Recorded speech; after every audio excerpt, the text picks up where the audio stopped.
Les extraterrestres sont-ils réels? Pendant longtemps, la position officielle du gouvernement a été que les extraterrestres n'existaient pas, et il a essayé de maintenir cette position en façonnant l'opinion publique sur le sujet. Cependant, un physicien qui a gagné sur tous les tableaux, Bob Lazar, a finalement décidé de s'exprimer publiquement sur les extraterrestres, et ces révélations sont choquantes. Qu'a révélé Bob Lazar sur les extraterrestres, et devriez-vous craindre une invasion? Restez à l'écoute, car Bob Lazar rompt le silence sur la technologie extraterrestre et révèle qu'il nous mente depuis 1955. À une quinzaine de kilomètres au sud de la zone 51. Mais, vous avez travaillé dans ce que vous... Comment le décririez-vous? Je suppose qu'à l'intérieur de l'enceinte de la zone 51, on peut parler d'un sous-ensemble de la zone 51. Et vous avez obtenu cet emploi avant que vous ne travailliez aux laboratoires nationaux de Los Alamos, au Nouveau-Mexique.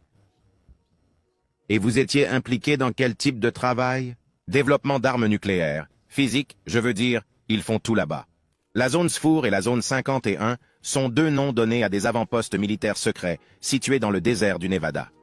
De nombreuses théories et hypothèses concernant la vie et la technologie extraterrestre ont tourné autour d'eux. Il existe cependant peu d'informations officielles sur leur existence ou leur utilisation, ce qui n'est pas surprenant étant donné le niveau de secret qui entoure les opérations qui s'y déroulent. La zone 51 est une base militaire hautement confidentielle située dans le sud du Nevada, à Groom Lake. Elle est placée sous la responsabilité de la base aérienne d'Edwards, dans le sud de la Californie. L'installation a fait l'objet de plusieurs spéculations concernant la vie extraterrestre, bien que sa seule fonction confirmée soit d'être une base militaire. Que sa seule fonction confirmée est d'être un centre d'essai en volume. Pendant des années, l'installation a fait l'objet de soupçons, notamment en raison de la multiplication des déclarations de rencontres avec des ovnis dans la région.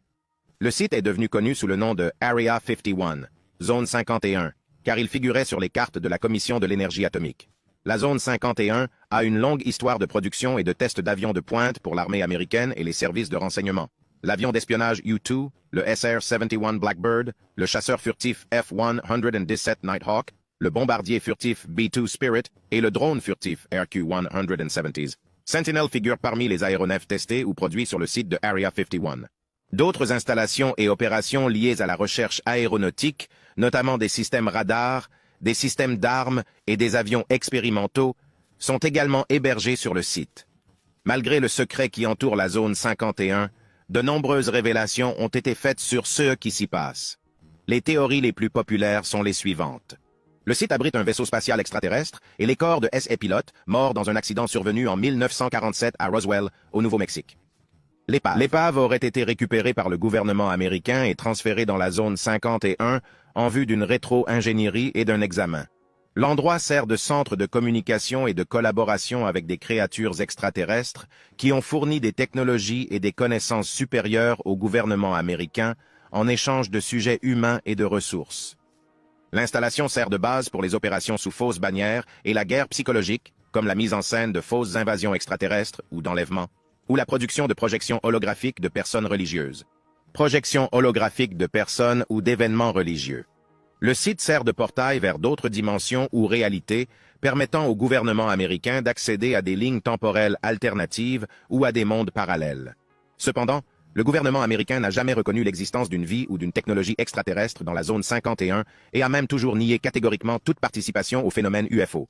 Le gouvernement américain a également reconnu l'existence d'une technologie extraterrestre. Le gouvernement américain a également maintenu que la zone 51 est une installation militaire normale qui mène des activités de routine liées à la sécurité et à la défense nationale.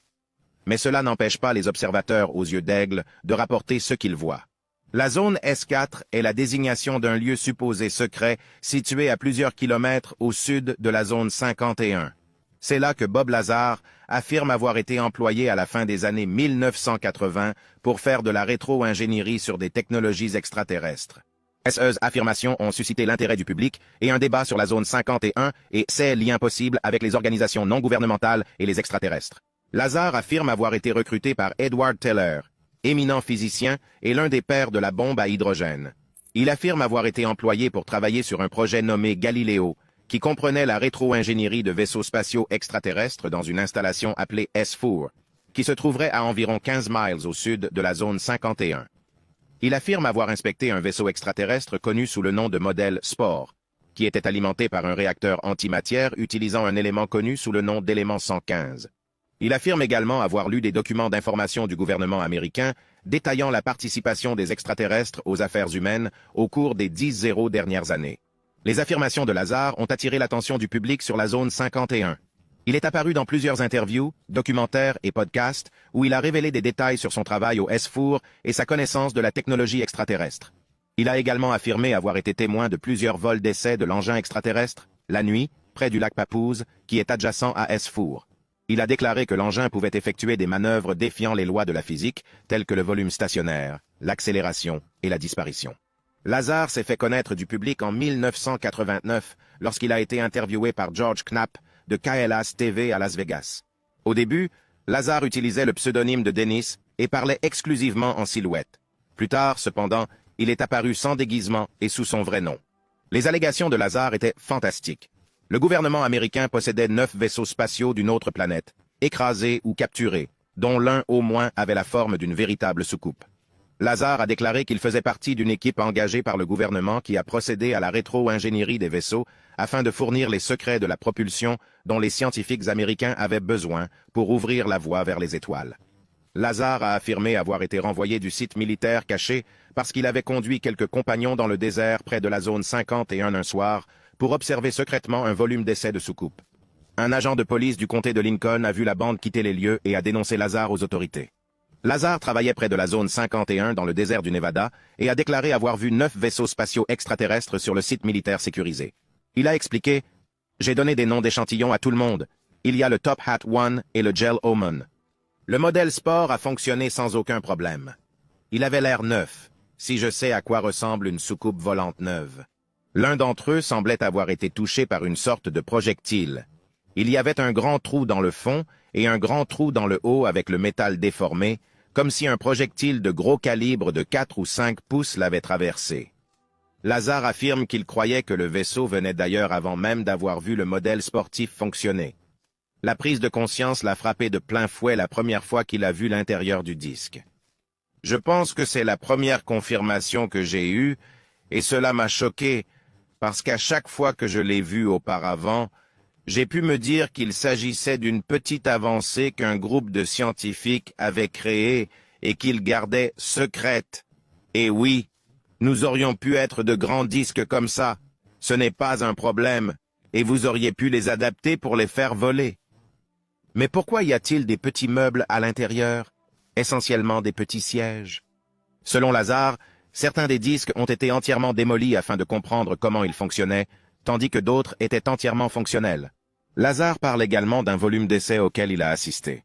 Il a dit que le fond de l'appareil brillait en bleu et commençait à siffler comme le fait la haute tension sur une sphère ronde. J'ai l'impression que la raison pour laquelle les sphères sont rondes et n'ont pas d'arêtes vives est qu'elles contiennent la haute tension. Comme vous l'avez vu sur les systèmes à haute tension, les isolateurs sont ronds, sinon vous obtenez une décharge Corona. Dans les deux CA, l'appareil a commencé à siffler comme s'il s'agissait d'une haute tension et il a décollé du sol en silence, avec un petit sifflement en arrière-plan. Et cela s'est arrêté dès qu'il a atteint une hauteur de 20 à 30 pieds. Selon Lazar, l'essai du modèle sportif a été bref et l'appareil a à peine fait quelques mouvements avant de se stabiliser. Il n'a pas vu qui pilotait l'engin, mais il a été étonné.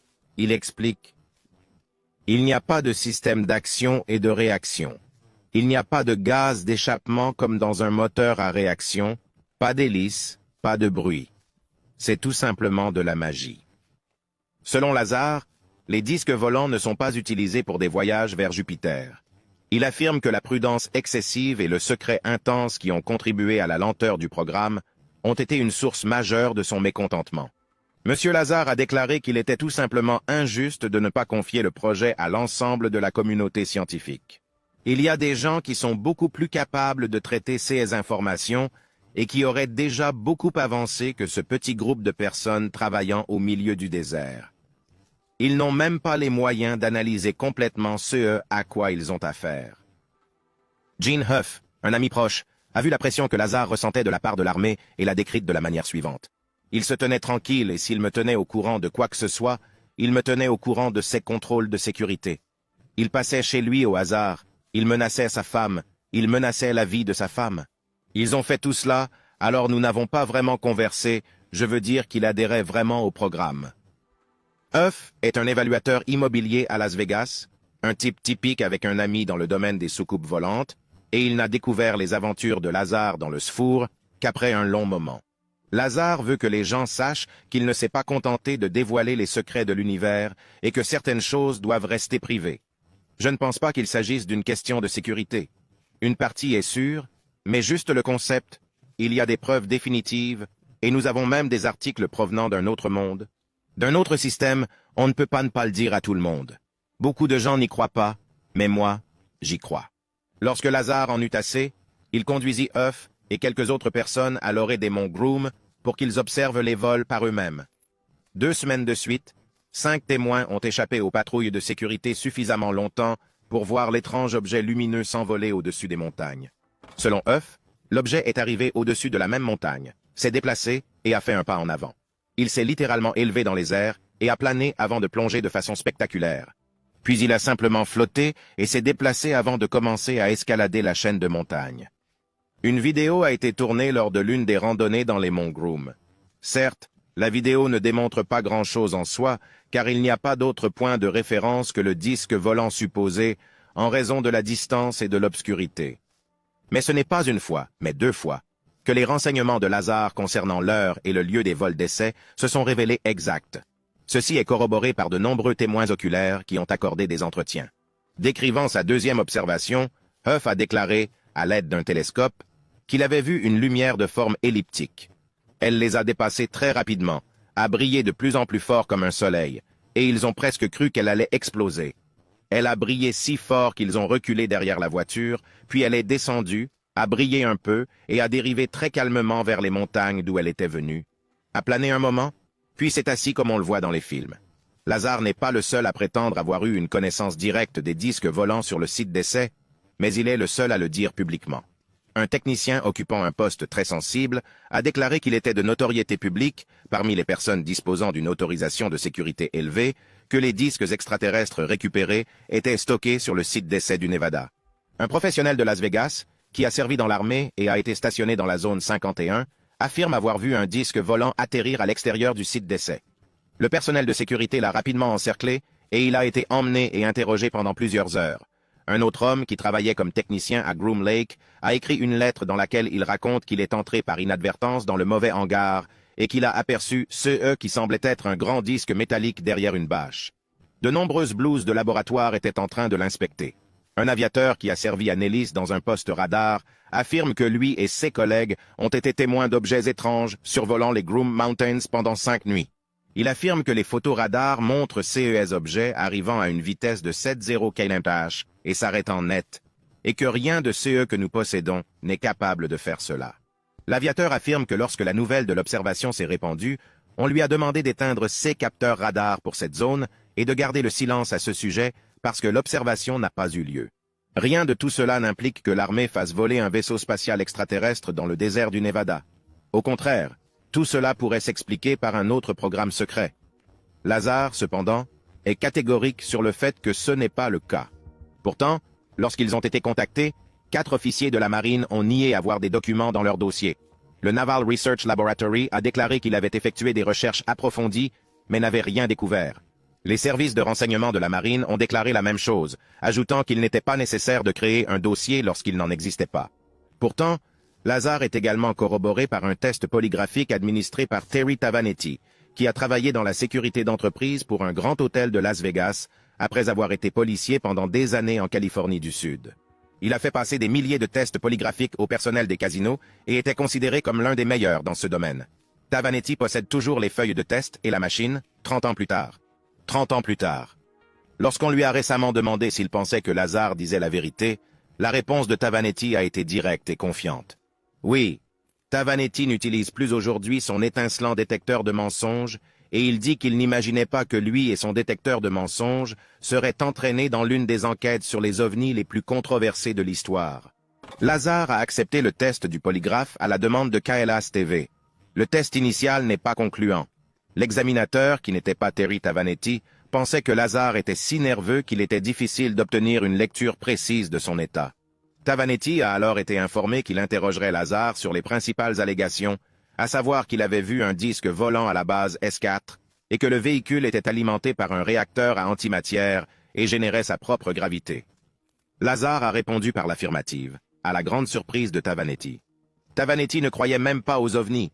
Il n'avait pas d'opinion précise sur les ovnis car il n'avait jamais interrogé quelqu'un à ce sujet. Cependant, 30 ans plus tard, il se souvient de ce qui lui est passé par la tête pendant l'examen, lorsqu'il est apparu que Lazar disait la vérité. Il a dit que ce qu'il entendait était incroyable, mais que son détecteur de mensonges ne mentait pas. Deux choses étranges se sont produites après la diffusion sur KLAS TV du premier article sur le test de Tavanetti. La première, affirme-t-il, est d'avoir été mis au pied du mur par son employeur à la suite d'un appel téléphonique d'une agence fédérale non identifiée. L'agence gouvernementale a appelé les bureaux de l'entreprise où il travaillait et a exigé de savoir pourquoi il était impliqué dans quelque chose qu'il ne devrait pas être. M. Tavanetti n'a jamais su quelle agence avait contacté son entreprise. Il a déclaré que son employeur avait mené une enquête interne, mais qu'il n'avait jamais été réprimandé. Le deuxième événement s'est produit 2 mois après la diffusion de l'article. Sa maison a été cambriolée. Tavanetti soupçonne que l'auteur de l'effraction a tenté de voler les dossiers d'examen de Lazar. Ce dernier avait pourtant produit des copies des dossiers. Il les avait même partagés avec des collègues pour voir s'ils étaient d'accord avec lui. 2 d'entre eux l'ont été, et un autre a insisté pour que l'on procède à d'autres tests. M. Tavanetti reconnaît que les polygraphes ne sont pas parfaits, mais qu'ils sont régulièrement utilisés comme des outils efficaces par la police et les employeurs. Il ne regrette pas d'avoir été impliqué dans l'histoire de Bob Lazar et affirme que cet événement a changé son point de vue sur le phénomène OVNI. Il est intéressant de noter que les aveux du Pentagone en matière d'OVNI correspondront plus tard aux affirmations de M. Lazar. Décrivant l'engin sur lequel il a travaillé, Lazar a déclaré « L'engin sur lequel j'ai travaillé fonctionne de la manière suivante lorsqu'il doit parcourir une longue distance. Il place son ventre sur la cible, puis il met tous les amplificateurs en marche, et vous savez qu'il s'élance dans cette direction. Il ne vole pas comme dans un film de science-fiction. Il vole avec le ventre, le bas vers l'avant. Si cette description d'un vaisseau spatial incliné vous semble familière, pensez à l'OVNI Gimbal. En 2017, le Pentagone a publié une vidéo. En 2015, des pilotes de la marine ont observé une flotte de vaisseaux mystérieux au large des côtes de Floride et des dizaines de rencontres similaires ont eu lieu depuis lors. La marine a annoncé un changement de politique en réponse à l'augmentation du nombre d'OVNI, déclarant qu'elle souhaitait inciter ses pilotes à signaler les incidents futurs. Des responsables du Pentagone ont révélé à contre-cœur au New York Times que l'armée avait discrètement mené des recherches sur les manifestations d'OVNI, en partie pour comprendre la technologie. Dans la vidéo Gimbal, on observe un virage mécanique contre le vent sans décélération. Nous avons donc un engin sans rotor, sans signature thermique, sans panache, sans aileron de queue, et certainement pas de numéro de queue, se déplaçant d'une manière qui va à l'encontre de notre aéronautique. Lorsque Lazar l'a vu, il a pensé qu'il s'agissait d'un engin mu par la gravité. Vous vous souvenez peut-être d'un autre incident célèbre lié aux ovnis, la rencontre avec le Tic Tac en 2000 et 2004. Le commandant des Black Aces, Dave Fravor, le pilote de la marine qui a engagé le Tic Tac, a déclaré qu'il ne croyait pas que l'incroyable engin ait été créé sur Terre et que la propulsion pouvait être antigravitationnelle. Lorsque Lazar a vu la vidéo du Tic Tac pour la première fois, elle lui a immédiatement rappelé le mode sport, qui était le terme qu'il utilisait pour désigner l'engin caché dans le désert. Il ne fait aucun doute que c'est ainsi que fonctionnait l'engin, a déclaré Lazar. C'est exactement le même système de propulsion. Il y a également eu l'ATIP, l'enquête classifiée du Pentagone supervisée par Lou Elizondo, ancien officier de renseignement du Pentagone. Il a déclaré que l'un des objectifs de l'étude était de comprendre la physique des ovnis et la manière dont ils réalisent des choses apparemment impossibles. Les militaires en sont venus à penser que l'engin était constitué de métamatériaux exotiques impossibles à créer avec la technologie actuelle. Lazar avait déjà fait des affirmations similaires il y a plusieurs dizaines d'années, ce qui lui avait valu des moqueries. Ironiquement, le Pentagone est aujourd'hui sur la même longueur d'onde.